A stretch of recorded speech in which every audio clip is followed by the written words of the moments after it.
What's your reporting on Jerry Jones's thought process to retain Mike McCarthy, Tom?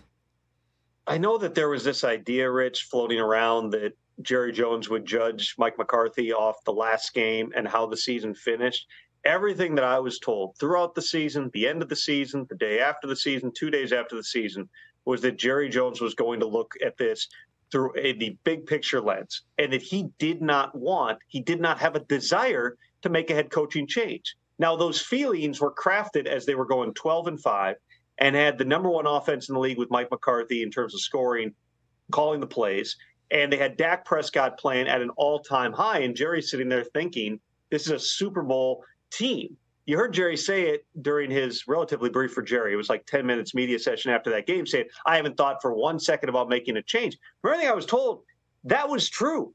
Jerry's mind was just going to, we're going to move on and we're going to keep this thing going. So when they lose and also lose in that fashion, Rich, it certainly was enough to give pause and to think through exactly what was the best thing to do. But you saw that statement from Jerry Jones talking about, Mike's got the highest regular season winning percentage in NFL history. He's had postseason success going back to his Green Bay days. And that final game was not solely on Mike McCarthy. I mean, a Cowboys defense that had been really good the entire season has the Packers jam the ball down their throats running the football in the opening drive. Then they had a bunch of coverage busts. Luke Musgrave is running on one half of the field without a Cowboys defender on it. It's not like Mike McCarthy and Dan Quinn are scheming up plays to turn loose a tight end to score by 20 yards. So there's a lot of people who had hands in the way that it ends here.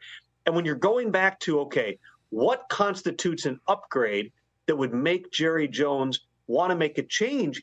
It's a lot harder than what people think. Mike McCarthy's resume, in terms of his win-loss record, his playoff appearances, everything else over the years, is on par with a lot of the top coaches in the game and is way better than the people who want to simply go, okay, at the playoff moments, whether it was the final seconds last year or it was a blowout loss this year, you can't reduce it entirely to that. Okay, you want to go get Bill Belichick. Bill Belichick went 4-13 last year with the Patriots. He may be the greatest coach of all time. He can go anywhere, and I think that he's going to have a good chance of success. He went 4-13. If you're the Cowboys and you ditch Mike McCarthy off 3 straight 12-win seasons and hire Belichick, and he goes 10-7 while trying to flip a culture that every player has said is really positive, and all the resources that Mike McCarthy's given him, the way that he takes care of players and everything, 10-7 is going to get Bill Belichick run out of town by the fans and the media next year in Dallas. Mike Vrabel, same thing. You're talking about a complete flip of the way that Mike McCarthy has done things, right, the way that Vrabel would want to do things. Jerry's looking at this and saying, we've won at a really high level. We have not performed our best at the end. But if we start over, if we go to a completely different culture, it's not just, okay, Bill Belichick gives you that little extra. It comes over the top. Rich, you've covered Bill throughout his entire career. I've covered the Patriots for a long time. That's not the way the Bills' brain works. I'm just going to I'm going to bring in it. Me and Josh McDaniels are going to go down there. We're going to win the Super Bowl. There's deeper things here. And so Jerry believes going into the last year of the contract, the best thing to do to give him the opportunity to win with this roster, this team, is Mike McCarthy to stay in place. Your last line was my follow-up. So if he's so great, right, and the culture's so great, and, changing it is such a radical decision, so why not extend him, right? Or you know what I'm saying? Like, so you're gonna let him go into a season after an off season that ended, it started like this, causing everybody to say, well, you're going to definitely fire him. And he's like, nope, because he's a great play caller and a great resume for regular season, and he has won in the past, in the last 15 years. So why not extend him? He's not gonna, is he? Right? Jerry hasn't said that expressly, that he's not going to extend him, so we'll see how the coming months go. But he also let Jason Garrett coach the last year of his contract multiple times. How'd that work? In Dallas.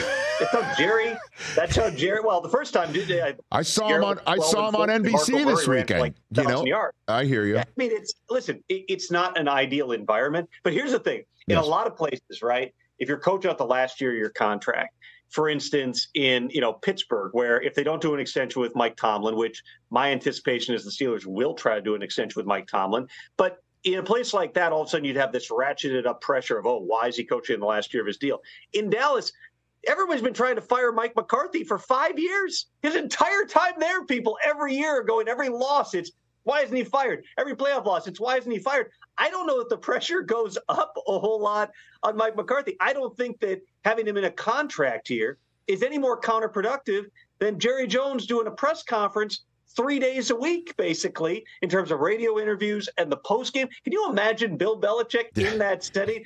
Bill, Jerry just was outside and saying he's not, he wants to evaluate everything after this game in terms of your job, your thoughts. Can you imagine how Belichick would deal with that? You got to be a special person to deal with Jerry. Mike McCarthy is a very special person. He's a really good head coach.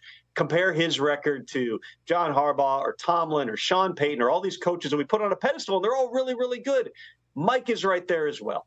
Number one scoring offense in the league with Dak. If you fire Mike McCarthy, you're also firing your offensive coordinator, your offensive play caller. Obviously, Brian Schottenheimer helps him, but you are making multiple drastic changes right now. And there's a randomness, Rich. Nobody wants to ever hear this, but there is a randomness in the playoffs. This is not the NBA. How many times in an NBA Finals series do you see a team and in game 2, they get blown out by 30 points? You're like, boy, that was awful. Then game 3, they come back and they play really well again. You don't have that luxury in the NFL. I remember a player years ago, I asked him, and a team had just gotten blown out, a veteran player was really smart about thinking about this. I'm just like, what happened in that game? And I'm going to edit it slightly here for TV and radio purposes here, Rich. He just goes, man, every now and then you have a game that just goes completely to hell immediately, and there's nothing you can do about it. I'm like, that's a pretty good answer. And that's what it felt like with them facing the Packers. That opening drive right down the field, Dak throws an interception, then the pick 6, and already it's 27-0. You're just like, this is over. They were in that game. It was 27-10. They needed a stop. They never got it. But sometimes you have those absolutely abysmal performances. Is that because Mike McCarthy didn't have the players ready to go? If you need a coach to get the players ready to go in a playoff game, like, what are you doing with the players at that point? It's just, it's a difficult thing. Everybody's disappointed. Everybody's frustrated. But I'm not surprised, knowing how Jerry thinks about this, knowing the job that Mike McCarthy's done over the last 4 years, that they're going to give him one more shot here. Maybe they make a run, or maybe they don't, and then everybody gets what they've wanted since the day Mike McCarthy took the job, and he's ended up someplace else in 2025. Catch the Rich Eisen Show every single day on the Roku channel, 12 to 3 Eastern, for free.